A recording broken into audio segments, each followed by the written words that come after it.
sa páči. Žltý alebo čierny, alebo so stojanom ešte môže byť. Ďakujem pekne.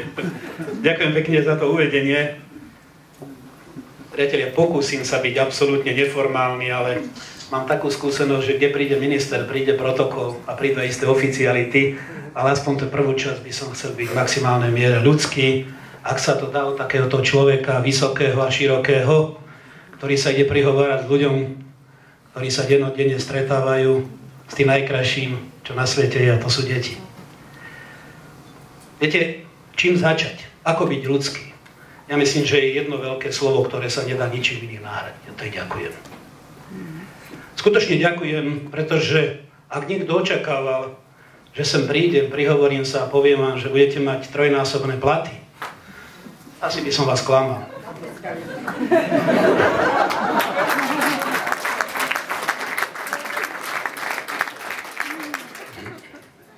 Ale zase na druhej strane niečo viacej mať budete, to vám sľubujem.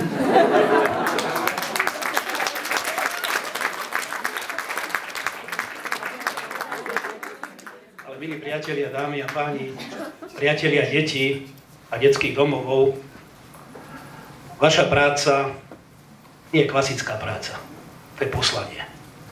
Nepracujete len hlavou, ale v prvom rade srdcom. A za to vám treba poďakovať.